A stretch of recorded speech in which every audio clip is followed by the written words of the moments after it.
is your top 5 Heisman? So as of today, my top 5 is Stroud, Corum, Hooker, May, Dugan. Okay.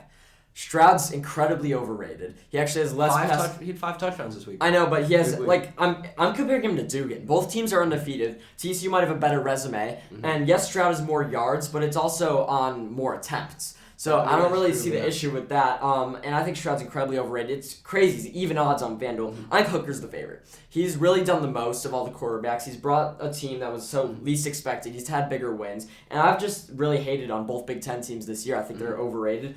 Hooker's my 1. Stroud's has to be my 2 for that reason, even though I would personally vote Drake May over him.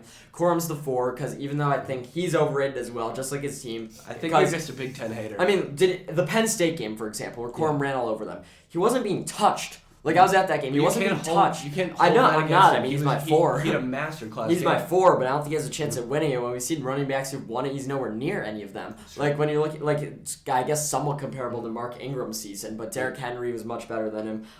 He's my 4, and Dugan's my 5. I think when we're looking at who's realistically going to go to New York, Stroud's a lock, Hooker's a lot. I think the 3's probably be Corum, because they like to throw a non-quarterback in there. But if Michigan loses and TCU wins, it could be Dugan. Regardless, they're going to give it to Stroud. It's set in stone. If Ohio State wins, Stroud's getting it. If he doesn't, probably Hooker. But realistically, Hooker and May, I think, both have better resumes than Stroud, and they look better to me. I'm going to give you a hot take here. So I have the same top 3 as you. Same 3 making it to New York. It's going to be C.J. Stroud, Blake Corum, and Hendon Hooker. Last year, Michigan, Ohio State, they did not want Cade passing the ball. No. They gave the ball whenever they had the opportunity to Hassan Haskins. Yeah. He went crazy. Up until, I want to say maybe week 6 of last year, Corum was their lead back. Hassan Haskins wound up winning the backfield. Yeah, why can't Donovan Edwards win it this year? That's not going to happen. What is going to happen, they're going to feed Corum. JJ hasn't looked great the past few weeks. They're going to feed Corum, especially in their biggest game of the year. And you know what? It's not going to work. I think Michigan beats Ohio State. Wow. On Corum's back. And I think that brings in a ton of recency bias into the whole thing. And I just think overall people are going to look back at the year and they're going to see the great game against Ohio State and how good he's done in some of their biggest games. It's quite possible that happens. But and I know running backs win it commonly and defensive players never do, but Hutchinson was nowhere near winning it last year. I know it's very different situations, Definitely. But I don't think Corum is as good as any of these quarterbacks in it. And I think to be a running back and win it, you have to be that incredible. And there's an argument that Gibbs or Bijan have been just as good as Corum or nearly, and that Corum's talent's not there. If he can do that against Ohio State, if he really goes off for 2 touchdowns, 150 yards, and they can win a game. I think it could be more than that potentially. If he could do that, he's in the conversation. I'd still probably slightly favor Hooker. That's not going to happen. Ohio State's defense is going to come in and play well. The only chance Michigan has is to win 17-14. That's my opinion. We'll talk more about Michigan, Ohio State next week. But Brandon, let's get into quick predictions this week. There's no games I want to hit. Just give me your upset pick and best bet. My upset pick, personally, Oklahoma State over Oklahoma.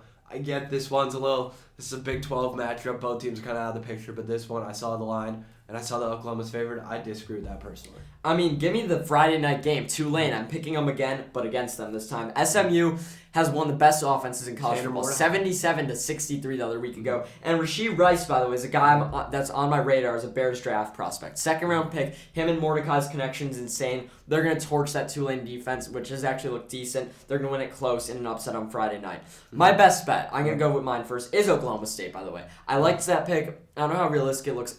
They're going to win outright because Oklahoma State's underwhelmed me. But I think getting 7.5 in Norman's a good call, especially against a weak Oklahoma team. I'm going to go cheat and go with another best bet. TCU minus 2.5 at Baylor. Yep. Why are people not trusting them? I mean, Dave Aranda, there's rumors about him leaving Baylor. They've underwhelmed. TCU's undefeated. They found a way to win close games, even on the road, in tougher environments than Waco, Texas.